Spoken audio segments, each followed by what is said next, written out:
everyone, welcome to another episode of Gundam Build Guide. So, this is a more interesting than usual week in Gundam Breaker Mobile, although overall there's not a ton happening. So first things first, we have a big Sokai event, and that's kind of cool, but also kind of not so cool. What's cool about it is it's focused on the two main mobile suit from the alternate Char's Counterattack High Streamer, where the Sazabi and the new Gundam got further upgrades to make them into the Nightingale and the High New Gundam.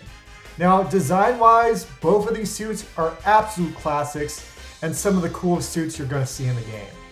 But gameplay meta-wise, that's where we get into the not-so-cool stuff.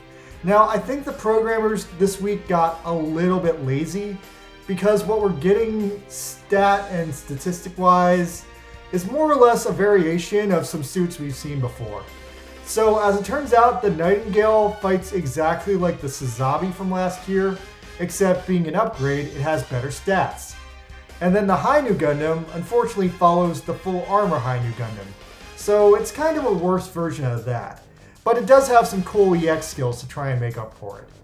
Now, since I already had collected the full armor High New, and considering that this normal High New felt like a little bit of the cop-out since the full armor already exists, I ended up making all my pulls for the Nightingale.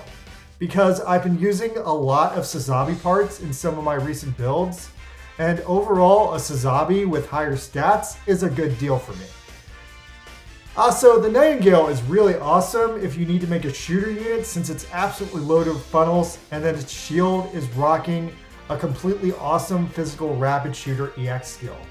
So definitely for all those reasons, I decided to just pull the Nightingale as much as I could. It's also ridiculously, monstrously big. It's probably one of the top 3 suits to ever be put into the game, next to like the Penelope, and that brings in a lot of hilarity with it. Anyway, moving on to the weekly mission this week. This time, the weekly suit is the Shin Matsunaga High Mobility Space Saku, which is kind of an average suit, but it comes with Shin Matsunaga as a pilot, who is actually a really super great melee character. And then on top of that, because he's a melee character, several of the harder difficulty weekly missions this week insist that you use a melee build or you're gonna die. This led to me getting killed a bunch of times because I was trying to rock out the Nightingale as a shooter unit. And that's mostly it for the week in terms of new content. However, in terms of old content, the Seidan Gundam has come back.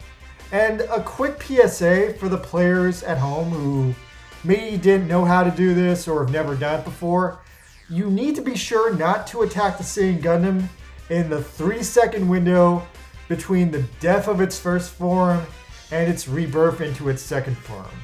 It is invincible during that time because it is technically neither alive nor dead, and if you attack it during that time, you're gonna waste all your EX moves, and then you're gonna have to bum around like you're a bunch of schmucks for up to like 3 minutes until they all regenerate. And that sucks. Anyway, that's the news that is. This is like a pretty average, non-consequential week in Gundam Breaker. The battle circuit is still live. If you haven't beat it yet, please check out my guide for the second battle circuit.